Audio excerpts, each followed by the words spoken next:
está muito linkada com o que a gente falou na indústria naval. Portanto, eu já peço, com o adiantar da hora, para subir aqui ao palco os participantes desse nosso próximo 6º painel, que vai falar do futuro da energia através da economia do mar. Sustentável, transição energética é o foco. Convido ao palco Sérgio Coelho, subsecretário de Energia da Cinemar, a Secretaria de Energia e Economia do Mar, que vai ser o nosso mediador deste 6º painel. Também o secretário de Energia... Opa! Tá tudo bem aí, né? Secretário de Energia e Economia do Mar, Felipe Peixoto, que volta agora ao seminário para participar como debatedor deste painel tão importante, que ainda tem Raul Licurgo, que é presidente da Eletronuclear, vai falar sobre a energia nuclear nesse contexto da transição energética, tema que já foi abordado aqui no painel e que é super importante. Savana Fraulub, gerente da Petrobras, e Giovanni Machado, assessor da presidência da EPE, a empresa de pesquisa energética. Peço para todos tomarem lugar no palco, para a gente dar a sequência, lembrando que serão 7 painéis, esse é o 6º painel, um painel sobre energia, transição energética, em pauta energias de baixo carbono, como termonuclear, eólico offshore, energia das ondas e hidrogênio, com foco na utilização sustentável dos recursos marítimos. Tem muito assunto para a gente tocar. Eu peço também quem estiver lá no alto, quem estiver um pouco do lado de fora, se estiver ouvindo a gente, se puder entrar ou falar um pouco mais baixo para a gente não atrapalhar essa discussão, que será muito rica.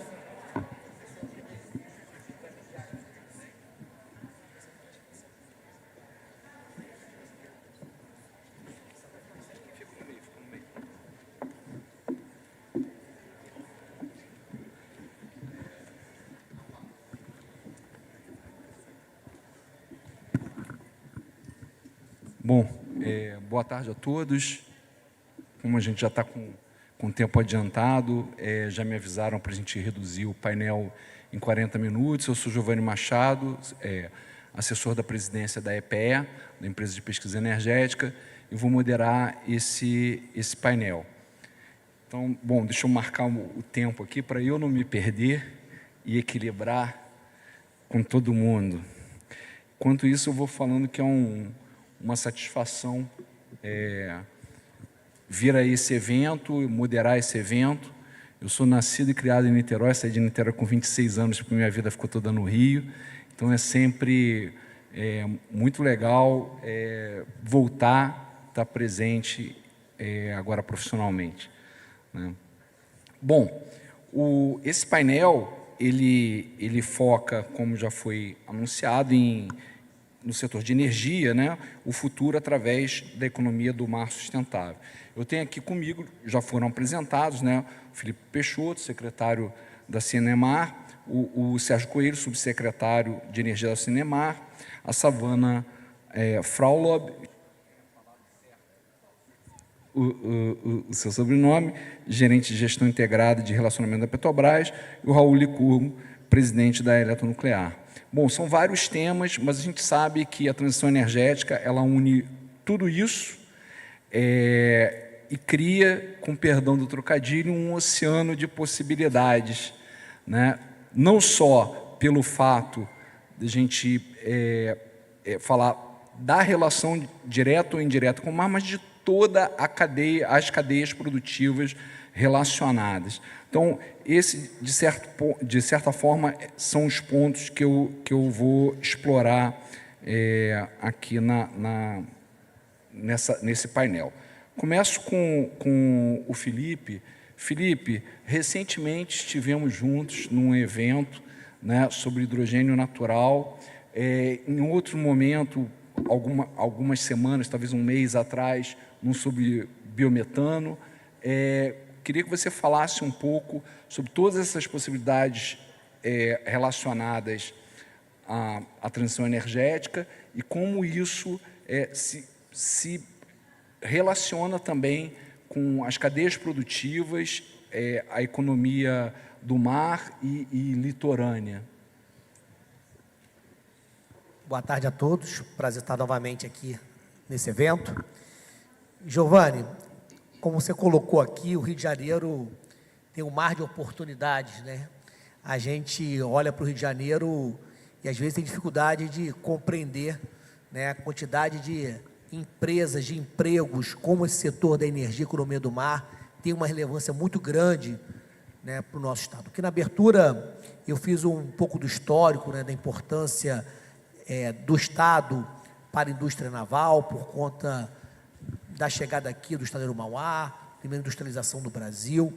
Falamos um pouquinho, a Karine falou um pouquinho sobre a metade dos estaleiros que nós temos no Brasil estão no Rio de Janeiro, grande parte deles aqui na cidade de Niterói, também em São Gonçalo. A gente tem uma relação muito forte com esses temas tradicionais da economia do mar e da energia. E eu costumo dizer, né, eu dei um pitacozinho na minha fala da abertura, que o Rio de Janeiro tem uma história muito presente e é referência na economia do mar e no tema de energia. O Rio de Janeiro tem um presente pujante por conta de tudo aquilo que produz de energia proveniente do mar e pela presença de todos os institutos de pesquisa e todas as indústrias aqui no nosso estado. Mas o Rio de Janeiro não quer somente viver desse passado glorioso e desse presente muito importante para o desenvolvimento econômico do estado. A gente está olhando para frente. E aí, você citou 2 temas, eu poderia incluir alguns outros, que são temas que estão sendo tratados diretamente pela Secretaria, pela equipe aqui do Sérgio Coelho, que é o tema, por exemplo, do hidrogênio.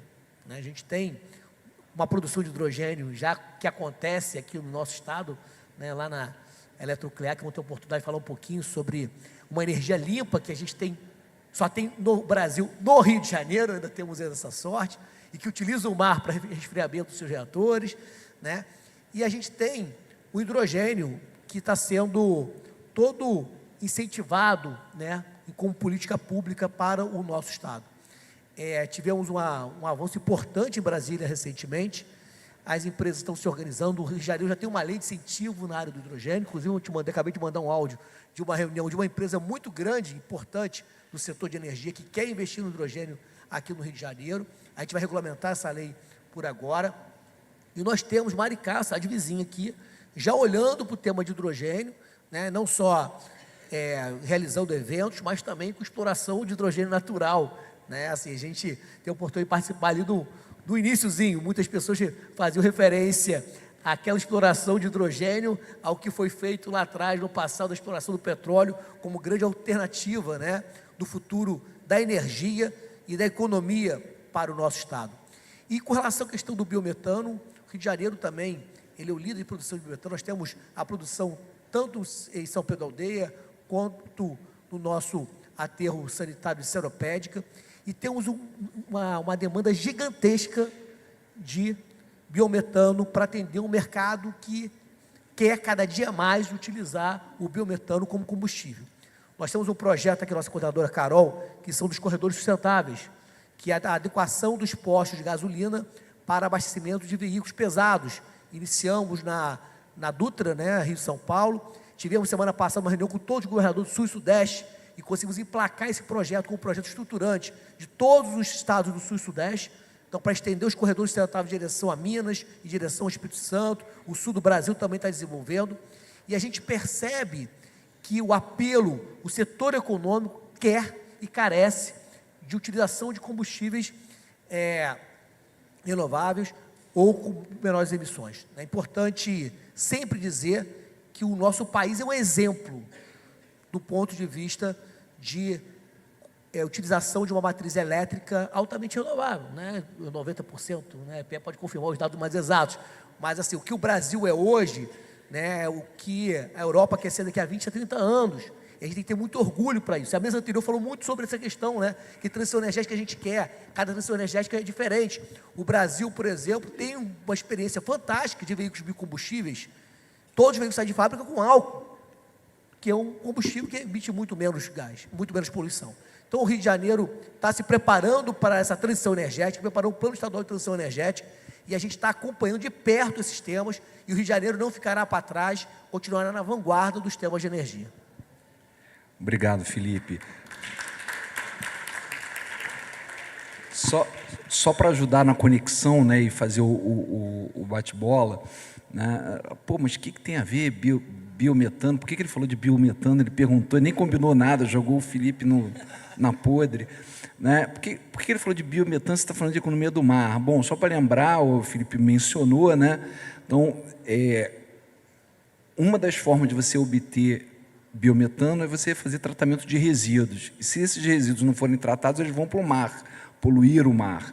Além disso, o biometano, quando o biogás, na verdade, antes da purificação, se ele não for capturado e utilizado, né, o potencial de aquecimento global dele é 28 vezes maior do que o dióxido de carbono, do que o CO2.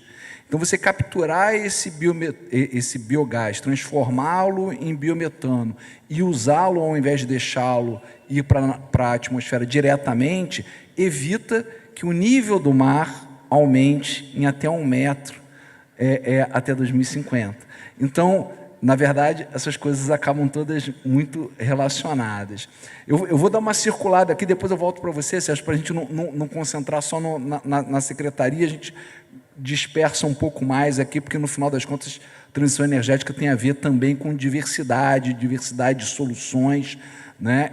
E como a gente precisa usar todas as alternativas que a gente tem à mão para conseguir alcançar a neutralidade climática em 2050. Então, Raul, queria que você falasse um pouquinho, né? É claro, a gente estava até conversando recentemente, né? O futuro para nuclear tem várias conexões com várias das coisas que a gente falou aqui, com hidrogênio. A eletronuclear ela já produz hidrogênio há 26 anos, né? Mas ele é um coproduto do sistema para produzir o clorido para o sistema de cloração da usina.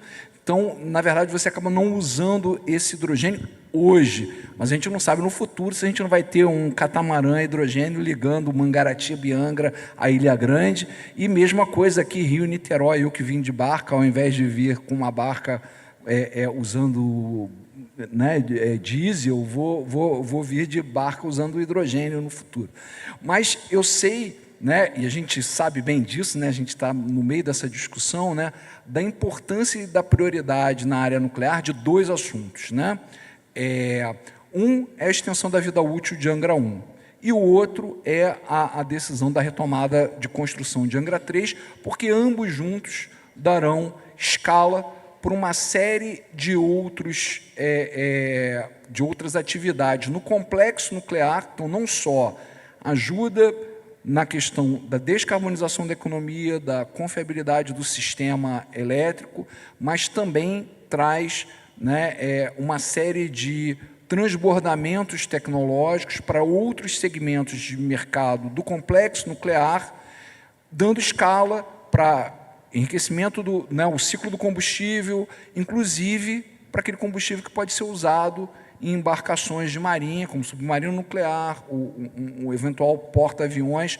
Né, só para dar uma ideia, né, na Marinha Americana, todos os submarinos e todos os porta-aviões são com SMR. Então, num contexto de transição energética, isso é algo que a gente vai ter que fazer em algum momento, porque isso afeta a defesa nacional, né, segurança nacional.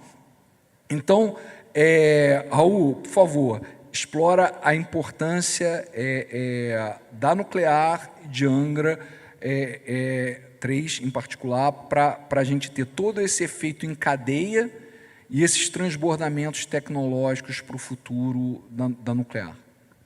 Legal, Giovanni, obrigado. Obrigado a todos. Eu queria, assim como o Giovanni fez, esclarecer. Giovanni, ele falou que é carioca, nascido e criado no Rio de Janeiro. Eu nasci no Rio de Janeiro, de pai mineiro, do sul de Minas, e de mãe carioca. Então, eu falo 10, mas falo bom, tá? Então, tendo trabalhado muitos anos em Minas Gerais, eu tenho essa peculiaridade. Mas, de qualquer forma, nascido no Rio de Janeiro. Então, com relação à eletronuclear, vamos lá. Primeiro ponto que a gente precisa destacar muito é, hoje, a gente tem Angra 1 e Angra 2. Angra 1 já operando, que é a nossa pequenininha, que ela é uma forma cilíndrica, operando há 40 anos. Tá?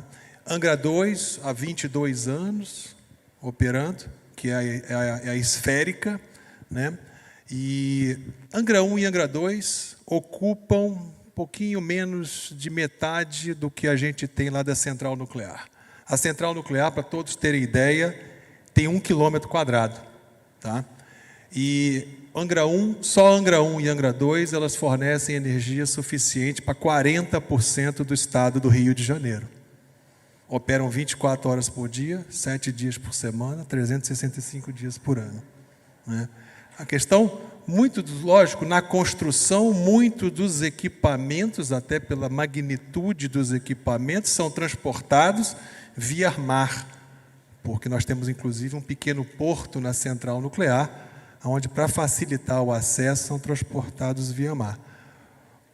Só para terem uma ideia da capacidade de produção de energia de Angra 1 e de Angra 2, se a gente comparar com uma solar, daria mais ou menos 40 km² de painéis fotovoltaicos. Isso seria mais ou menos de pegar a praia da Barra da Tijuca e do Recreio e ir até mais ou menos o Parque Olímpico. Esquece aquilo ali tudo e coloca tudo com painel um do lado do outro, um do ladinho do outro, coladinho do outro. Seria a mesma potência. E a gente consegue fazer tudo isso com pouquíssimo combustível, né? E eu falo pouquíssimo combustível, para vocês terem uma ideia, jamais, em tempo algum, nesses 40 anos de produção da energia de Angra 1 e de 22 anos de Angra 2, jamais, em tempo algum, qualquer rejeito nuclear saiu da central nuclear. Rejeito não é combustível nuclear usado. Combustível nuclear usado, a gente guarda na usina, porque no futuro nós vamos poder reciclar esse combustível e queimar em novos reatores. E aí, o que vai sobrar disso tudo é menos de 10% do que tem hoje. Vocês imaginem, todos já devem ter passado ali pela central nuclear. Então, lembrem que quando algum carro, algum ônibus trafega, ele, na verdade, quando ele queima, o monóxido de carbono é expelido para a atmosfera. O nuclear, tudo que ele tem de, entre aspas, rejeito ou de combustível usado, não vai para lugar nenhum. Fica dentro da central nuclear e lá está guardado e estocado em total segurança. Né? E a gente precisa lembrar que agora nós estamos trabalhando na extensão da vida útil de Angra 1, para que ela possa operar em mais 20 anos. Ela já opera por 40, vai operar por até 60. Alguém pode perguntar aqui, nossa, Raul, mas isso é escoteiro, né? Inédito? Não. Isso já, a Angra 1 é Westinghouse, é um projeto norte-americano. Nos Estados Unidos, usinas iguaizinhas à nossa, já operam de 40 para 60, de 60 para 80. E lá o órgão regulador já está mirando, junto com a Westinghouse, para que essas mesmas usinas possam chegar até 100 anos de operação. Ou seja, de maneira segura. Né? E lembrem-se, quando alguém fala de usina nuclear, nós temos duas, Angra 1 e Angra 2. Os Estados Unidos tem 96. 20% da energia elétrica norte-americana vem da fonte nuclear. Então, os senhores que viajam para os Estados Unidos, principalmente para a costa leste, Flórida, Washington, Nova York, Boston e etc., você pode ter certeza que do lado dos senhores tem um reator nuclear. Né? Então, na França, da mesma forma, a França é do tamanho de Minas Gerais, e lá são 56 reatores, usinas nucleares operando. Imagina dentro de Minas Gerais, 56 usinas nucleares. Essa é a magnitude. O que a gente tem aqui no Brasil, a gente não vai precisar chegar igual a França, que tem 70% da energia do nuclear, ou os Estados Unidos, que tem 20%. Mas também a gente não pode ficar só com Angra 1 e Angra 2. Angra 3 é um projeto que está aí, ela é irmã gêmea de Angra 2, é um projeto que está aí em construção há 39 anos. E a gente precisa tirá-la do papel. Só de 2009 a 2024 foram investidos 12 bilhões bilhões de reais nesse projeto. Construir Angra 3 é caro? É. Mas não construir Angra 3 é caríssimo. Eu vou explicar o porquê. Para construir, são mais 20 e poucos bilhões de reais, mas quem vai pagar isso é a Eletronuclear, gerando energia pelos próximos 40, 60, 80 anos e pagando o financiamento que nós vamos pegar no mercado. Para não construir e literalmente abandonar aquele projeto, além da vergonha, né, mundial, que é afundar um projeto dessa magnitude, que a gente não vai deixar isso fazer, sob hipótese alguma, você precisa colocar mais 14 bilhões de reais, no mínimo, para não fazer nada. Então, esse é o tamanho da magnitude. E a gente precisa lembrar o seguinte, a gente está falando para retomar, são 20 bilhões de reais. 20 bilhões de reais, cada 1 bilhão de reais investido na cadeia do nuclear, significa em torno de 22.500 empregos diretos e indiretos. Destes 22.500, 17.500 só no estado do Rio de Janeiro. Esse é um dos transbordamentos gigantescos. Isso, obviamente, durante a construção da usina, que aí leva aí mais uns 5, 6 anos pela frente, a partir de janeiro de 2025. Mas a gente tem um transbordamento que precisa ser contabilizado. Cada ano eu tenho uma parada para troca de combustível. A troca de combustível na usina nuclear, porque como ela opera 24 horas por dia, ela é como se fosse o pit stop de Fórmula 1. Eu troco combustível, faço revisão em todos esses equipamentos e etc., sempre considerando segurança em primeiro lugar. E a gente faz isso fora da época de pico para o turismo. E aí só os empregados, né, colaboradores terceirizados, ligados a essa operação de troca de combustível, revisão de equipamentos e etc., nós estamos falando de no mínimo 1.500 durante 30 dias. Então, Angra 3 ficando pronta, eu vou ter 3 paradas durante o ano, levando 1.500 pessoas a mais para a região, um transbordamento gigantesco. Muitas dessas pessoas vêm de fora, porque são especialistas ou da Framatômica francesa, que é da usina de Angra 2, e vai ser da usina de Angra 3, ou da Westinghouse, que é a usina norte-americana. Fora isso, que muito foi dito aqui sobre a transição energética. Eu vou falar uma coisa, a frase não é minha, é do John Kerry, secretário norte-americano, da Kim Rudy, secretária do Canadá, é do Rafael Grossi, presidente da Agência Internacional de Energia Atômica, e do Fatih Birol, que é o presidente da Agência Internacional de Energia. Eles falaram a mesma coisa. Sem energia nuclear, não há transição energética simples assim. E eles falam isso por quê? O Brasil já fez, entre aspas, a transição energética dele no que tange a energia elétrica. Nós temos a matriz elétrica mais limpa do mundo e o mundo deve se espelhar na gente. O mundo quer chegar lá em 2070, 2080, onde a gente estava em 2015. Em 2015, quando o Acordo de Paris foi assinado, se estabeleceu uma meta de emissão de gases do efeito estufa para 2050. O mundo ainda produz energia elétrica queimando combustível fóssil, emitindo gases de efeito estufa.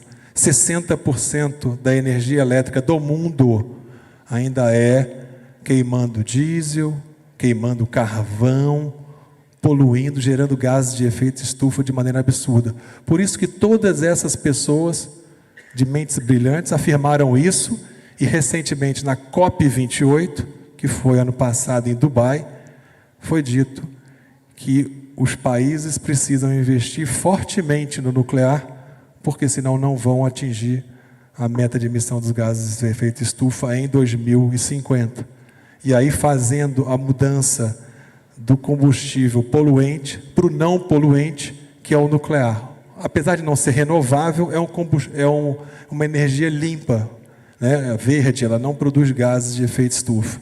E isso gera um outro transbordamento para o nosso vizinho, que é a ANB, que está aqui também no Rio de Janeiro, que é onde se produz o combustível nuclear, se explora o urânio. Quer dizer, o mundo já tem mais de 420 usinas nucleares em funcionamento, são mais 60 quase, 59 para ser preciso nos números, em construção, e o ano passado dizendo que eles vão investir, triplicar o investimento em nuclear, exatamente para que possa atingir e substituir essas fontes mais poluentes. O mundo vai precisar de combustível nuclear. Nós temos o urânio enterrado no nosso subsolo.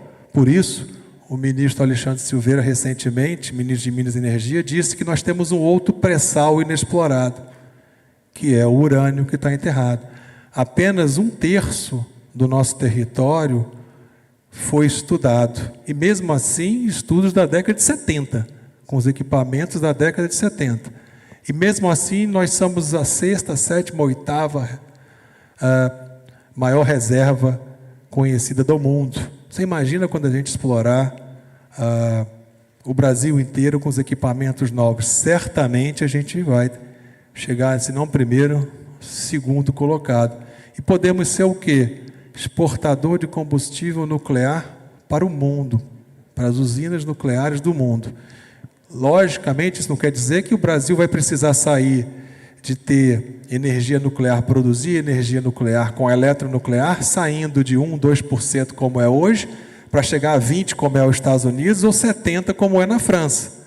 Mas a gente pode substituir o que a gente tem de carvão e o que a gente tem de diesel, né?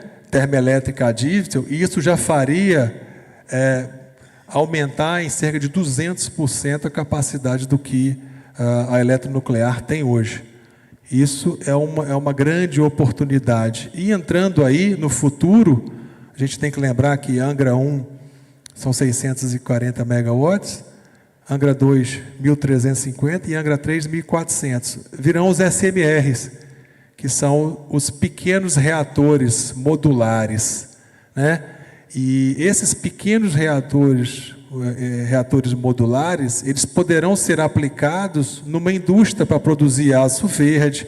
E por que eles são pequenos? São até 300 mega.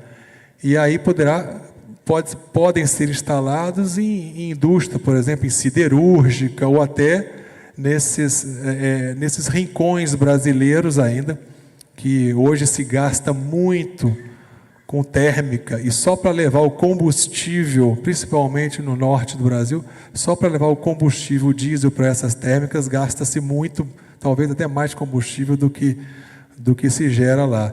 E aí você poderia facilmente substituir por pequenos reatores. Esses reatores ainda não existem, estão em desenvolvimento, existe uma corrida no mundo, acho que até os senhores já devem ter visto nos jornais, o Bill Gates, né, com a empresa dele chamada TerraPower, junto com o Warren Buffett, recentemente dizendo que vão entrar, e ele teve uma licença do governo norte-americano exatamente para construir a primeira usina nuclear dele, né? Então, e aí nós estamos falando de Bill Gates, nós estamos falando da Amazon, nós estamos falando do Google, todas essas empresas entrando, né, nesse novo ambiente de negócios, até porque tanto a Amazon quanto a inteligência artificial vão precisar de muita energia. Então, é uma grande oportunidade para o Brasil, principalmente para o Rio de Janeiro. Essas duas empresas, Eletronuclear e a ANB, estão no Rio de Janeiro, né? E a ANB tem esse potencial gigantesco de se tornar a exportadora de combustível nuclear para o mundo. Giovanni, obrigado. Obrigado, Raul. Eu vou fazer a ligação, eu vou chegar em você, Sérgio, mas antes eu vou passar pela Savana, que eu vou mostrar que todas essas coisas estão integradas. Savana, essa semana, na terça-feira, eu estive num evento interno no SEMPS, na Petrobras, para discutir transição energética, né? E um dos pontos que eu mencionei lá era a importância, né, do setor de óleo e gás, não só porque ele gera renda para ajudar a financiar a transição energética brasileira, mas porque também, como o próprio setor ele precisa descarbonizar, ele vai ser um acelerador da adoção de tecnologias de descarbonização. Inclusive, aí eu faço a primeira ligação, né, uma das alternativas que a Petrobras está estudando, e não é só a Petrobras, no mundo, o Canadá também está avaliando várias dessas opções, é usar pequenos reatores modulares, né, SMRs. A Petrobras está avaliando isso para o EIP, então ilhas energéticas, então no momento que você tem que descarbonizar, você ter ali o SMR embarcado numa ilha energética flutuante, né, para alimentar várias plataformas, mas, por outro lado, por exemplo, o Canadá está usando SMRs para fazer o beneficiamento das areias betuminosas, para fazer o óleo sintético, né, que depois vai para a refinaria. Hoje eles usam gás. A ideia é usar SMR para não ter emissão, porque é muito intensivo no uso de gás natural. Então, além disso, tem toda uma teia de sinergias, né, da indústria de óleo e gás na parte offshore, né? Então, esse vai ser o gancho depois para o Sérgio, né?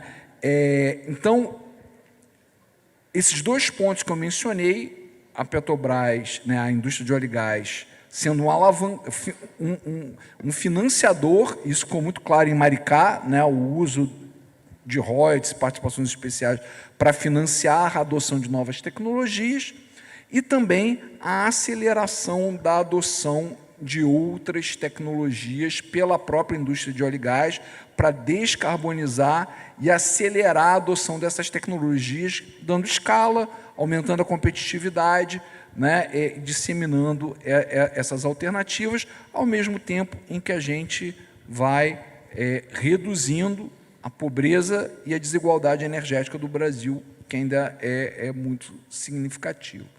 Então, queria que você explorasse essa migração de expertise científica e tecnológica da indústria de óleo e gás, se reinventando e contribuindo fortemente para a transição energética, criando, inclusive, mercados para essas novas tecnologias.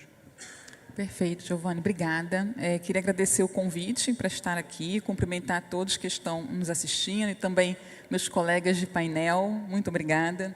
Fiquei com vontade de falar do tema de cada um deles, né? Hidrogênio, depois eólica, biometano, e vontade mais ainda de ter entrado no painel anterior, que era indústria naval.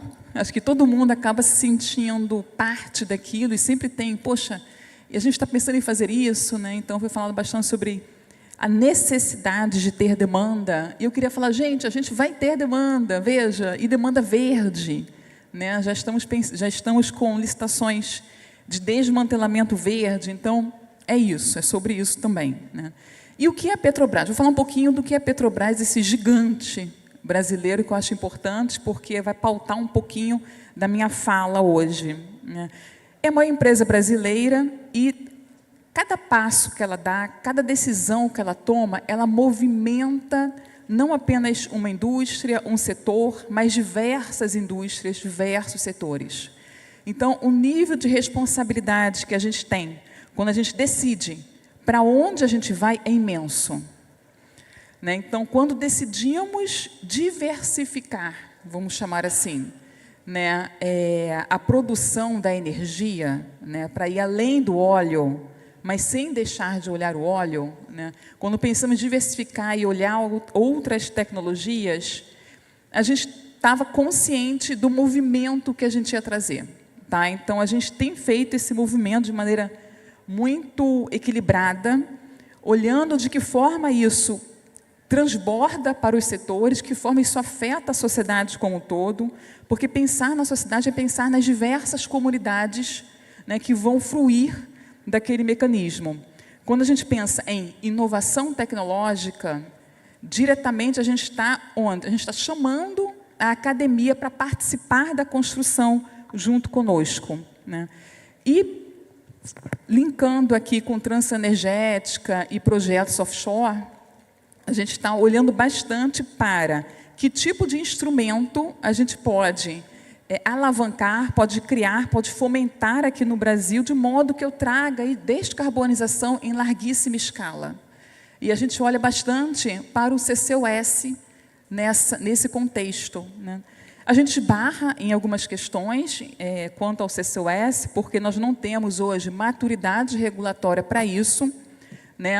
Olhar e fazer captura, transporte e armazenamento de CO2, ele ainda está no âmbito do experimento, a gente ainda tem, né, está vendo de que forma a gente vai implementar isso de uma maneira comercial, porque, não sei se é de conhecimento de todos, mas a Petrobras tem o maior projeto CCUS do mundo no pré-sal, né? Então, a gente tem esse selo, isso é super importante, nos trouxe a expertise para hoje. A gente está em fase de implementação de um piloto aqui no Rio de Janeiro, que é o piloto São Tomé, é um piloto que lá na frente pode virar de escala comercial, se a gente avançar no uso desse reservatório para a área offshore, né? E é importante colocar também que, por ser justamente um projeto piloto em que a gente enfrenta diversos desafios, não só tecnológicos, mas desafios também regulatórios e de parceria. Quem vai estar conosco, né?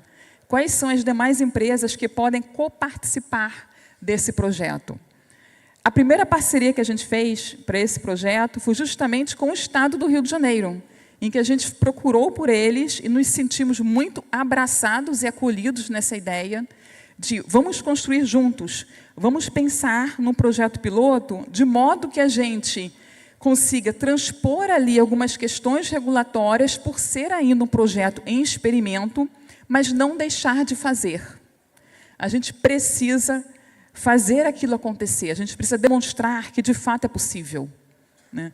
Então, e o projeto piloto guarda todas essas características. Aí, a partir de então, uma vez posto, né, todo o processo regulatório, aí sim a gente conseguir atrair outras empresas e fazer daquilo, de fato, um grande centro de descarbonização. Temos diversos mecanismos de descarbonização, de redução de emissões, como, né, o Raul colocou aqui da energia nuclear, como o Sérgio vai colocar um pouquinho aqui da eólica, como o hidrogênio, né, que está aí, né, há grandes falas já, está bem avançado, porque, inclusive, nós tivemos recentemente um projeto de lei já publicado que traz o incentivo para a produção de hidrogênio verde, sem esquecer da categorização do conceito dos outros hidrogênios, que é o hidrogênio de baixo carbono, que é super importante, né? Então, a gente precisa, de fato, olhar tudo isso de uma maneira integrada, porque o net zero que a gente vai alcançar, provavelmente, lá em 2050, ou um pouco depois, ele vai contar com isso, contar com essas alternativas somadas, e não apenas com uma única estratégia de descarbonização, tá? Então, hoje, na Petrobras, a gente está olhando diversas estratégias de descarbonização, diversas fontes de energia, justamente para trazer essa diversidade energética. Muito obrigada. Muito obrigado, Savana. Para fazer a passagem aqui, né, eu vou destacar alguns pontos que a Savana colocou, né? Então, a importante da integração, a clareza de que, na verdade, a transição energética ela é uma maratona, ela não é uma corrida de 100 metros. Quem já correu maratona ou meia maratona sabe que se tentar começar a correr num ritmo rápido demais, você não termina. Então, a gente tem que focar no resultado final, que é terminar. Então, esse é o primeiro ponto. O segundo é que não existe um tamanho único que vista todo mundo. Você vai precisar de todas as soluções, porque as necessidades dos diferentes atores são diferentes, né? As famílias são diferentes, os níveis de renda, o nível de aptidão tecnológica, o nível, né, as realidades e os condicionantes locais. Mas, enfim, então a gente vai precisar de tudo, né? Vai precisar de tudo. Um ponto importante é que a gente está nesse processo de transformação, de construção de diversos arcabouços institucionais, legais e regulatórios, justamente para viabilizar esse conjunto de soluções, né? Então, a gente, como a Savana falou, a gente acabou de entregar, de sancionar, né, o projeto do hidrogênio, a lei do hidrogênio de baixa emissão. Talvez essa semana tenha a votação do projeto de lei do combustível do futuro, que envolve várias outras tecnologias. Tem também, talvez, para esse ano, a aprovação do mercado regulado de carbono, que é importante, que dá sinalização para uma série de coisas. Temos a discussão, né, de uma série de aperfeiçoamentos no arcabouço institucional, legal e regulatório da nuclear, para não parar só em Angra 3, viabilizar, né, os SMRs e, enfim, todas essas soluções, outras plantas também. E o PL de eólico offshore, que, dentro daquela famosa frase, né, a política é o limite do possível, né, a gente imaginava que o PL já tivesse sido aprovado no final do ano passado, o próprio ministro deu declarações sobre isso, e aí, na verdade, você tem um condicionante de forças em discussão, e aí isso atrasou um pouco a aprovação, mas eu não tenho dúvidas de que é uma questão de tempo para que a gente consiga viabilizar esse arcabouço também. E aí, nesse momento, existe muitos projetos pilotos, né, muitos conceitos de projetos sendo desenvolvidos. Então, Sérgio, queria que você falasse um pouco sobre como é que está o projeto piloto de eólico offshore no Rio, como é que isso pode mobilizar cadeias. E aí, gostaria em particular que você falasse dessa sinergia de infraestruturas entre a indústria offshore de óleo e gás, que tem estruturas muito parecidas, então são poucas adaptações nas plantas que produzem as estruturas offshore para óleo e gás, para fazer também estruturas para eólico offshore. E também um pouco falar justamente desses 40 anos de experiência em offshore no estado do Rio e como isso pode ajudar a catalisar e acelerar esse desenvolvimento dessa cadeia produtiva que vai certamente se integrar via, diretamente, geração de eletricidade, mas também indiretamente via produção de hidrogênio de baixa emissão, se integrando com estruturas de óleo e gás, descarbonizando, inclusive, as refinarias e tudo mais. Com a palavra.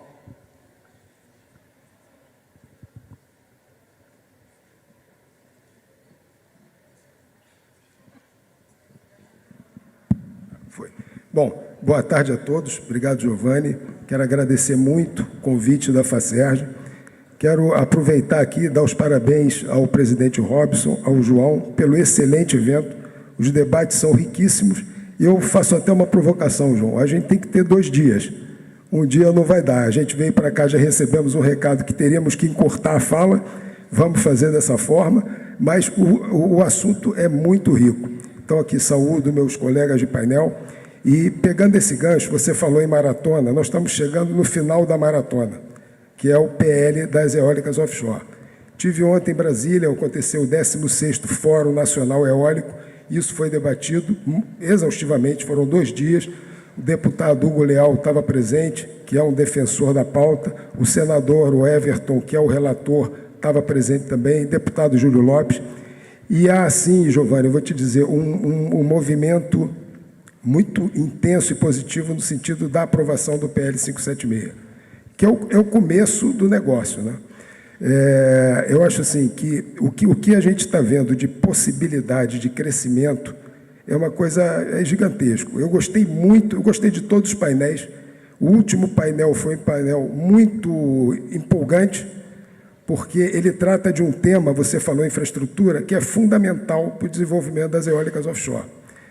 A eólica offshore teria, assim, dois principais obstáculos que a gente tem que superar. Primeiro é regulação. A gente não vai conseguir atrair investimentos bilionários se não tiver uma regra muito clara. Isso vale para tudo. Então, a gente está perto de conseguir isso. Mas não adianta ter regulação se você não tem uma infraestrutura. E ficou muito claro, eu fiquei muito empolgado com o que eu ouvi aqui com representantes da indústria, a Firjan, a Marinha, Estaleiro Mauá, Transpetro, falaram muito, com muita empolgação, contaram um pouco da história e da capacidade industrial do Estado do Rio de Janeiro. Isso é fundamental, porque, lembrando aqui, a eólica offshore são componentes gigantescos.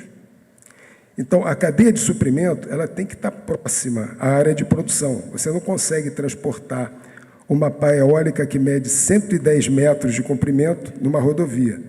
Então, você tem que ter uma infraestrutura também portuária para você atrair essa cadeia de suprimentos e você dali embarcar e fazer a implantação. Então, assim, o Rio de Janeiro tem isso tudo. Mas, antes disso tudo, é preciso ter o fundamental, que é o recurso eólico. Não adianta você ter infraestrutura se você não tem esse recurso eólico. E nós temos um mapeamento, e aí eu quero parabenizar, Giovanni, a EPE, pelo excelente trabalho que tem feito. A publicação do Roadmap Eólicas Offshore em 2020 é um guia para o setor. Tá? Ele é muito consultado, ele é muito mencionado aqui no Brasil e fora do Brasil. Recentemente, a gente tem visto também relatórios internacionais da DIUEC, relatórios e gráficos da Bloomberg, não encomendados pelo Brasil, mas destacando o Brasil como um hotspot para desenvolvimento de eólicas offshore, dado tudo isso que a gente está falando. Então, assim, aí tem uma outra questão que vem à tona. Bom, primeiro, assim, eu não gosto nem muito de falar de potencial, porque o potencial, se você não tem capacidade para desenvolver, você não consegue fazer, não consegue transformar aquilo em riqueza. Então, além do potencial, nós temos toda essa capacidade. Aí você perguntou uma coisa muito importante, que também é única do Rio, que são 40 anos de exploração offshore.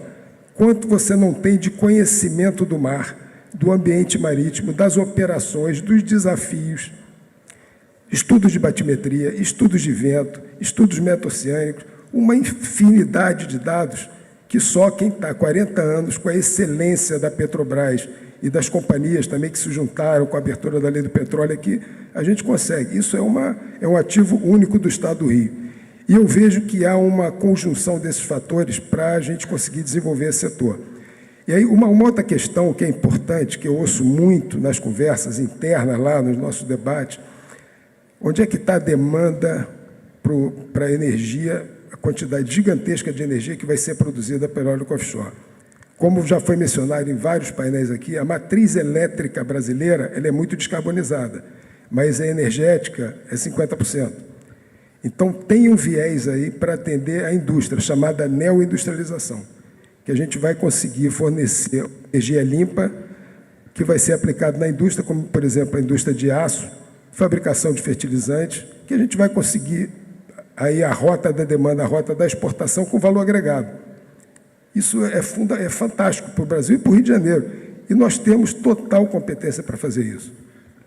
Se você for olhar o que foi feito pela Petrobras em 40 anos, já ganhou o último evento que teve em Houston agora, a Petrobras ganhou 3 ou 4 prêmios de excelência, dado pela maior empresa do mundo. Quer dizer, a complexidade de você desenvolver um campo offshore é muito maior. Então, a Petrobras desenvolve isso com competência. Nós temos esse know-how aqui. Se você for olhar a quantidade de acidentes que houve, também é uma coisa irrisória. Então, assim, eu tenho certeza que a sinergia é total, a mão de obra está aí. Claro que a gente, para desenvolver esse setor, a gente vai ter que fazer programas fortes de capacitação de mão de obra. Então, a gente conversa com várias entidades, isso é uma preocupação nossa no Estado.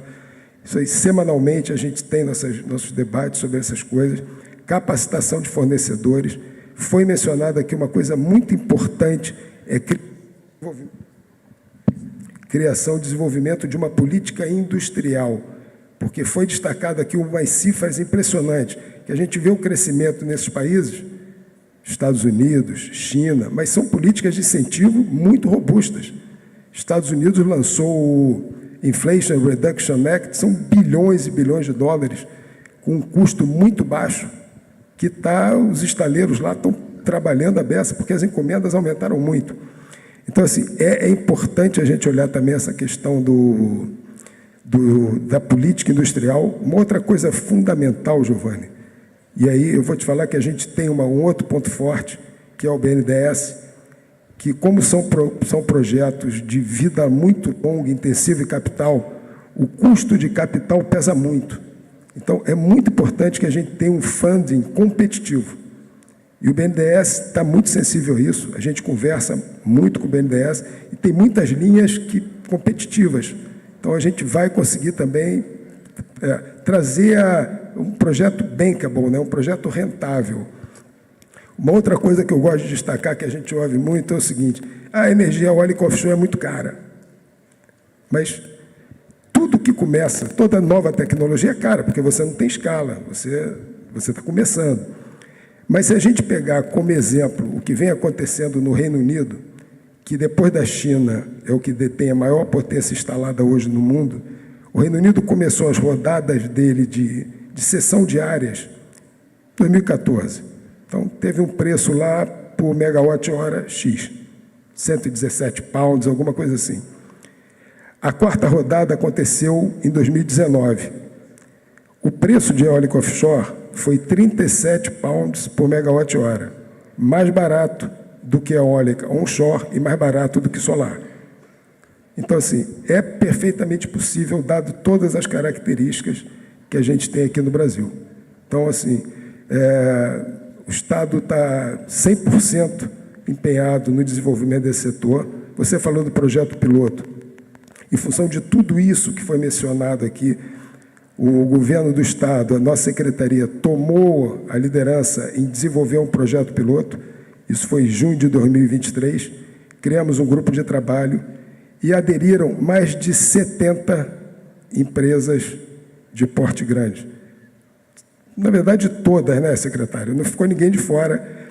E aqui também eu faço um convite para quem tiver interesse em participar conosco. É sempre um prazer. A indústria naval está conosco, mas a gente, a partir do mês de agosto, vai intensificar as reuniões, se Deus quiser, com a liberação do PL 576. Assinamos um acordo de cooperação técnica com a Petrobras, então, parceiro de toda hora. Esse projeto ele vai ser custeado pelo verba de P&D da ANP. Então, a Petrobras já iniciou as conversas com a ANP para ver o enquadramento do projeto para a gente ir calibrando. Então, Giovanni, eu fico por aqui, mas assim, estamos muito otimistas com o desenvolvimento do segmento. Obrigado, Sérgio. Bom, eu gostaria de continuar, mas a gente já estourou os 10 minutos dos 40, né? Então, nem a gente diminuiu 20, né? Nem a gente usou 1 hora, os 60 minutos. Então, acho que na média ficou tudo certo. Então, queria só agradecer, como eu já fiz comentários ao longo para fazer a ligação, não vou fazer wrap-up, não vou fazer a consolidação, então vou só agradecer mais uma vez os organizadores, a FACERJ, os palestrantes convidados aqui e o convite para moderar esse painel. Muito obrigado a todos.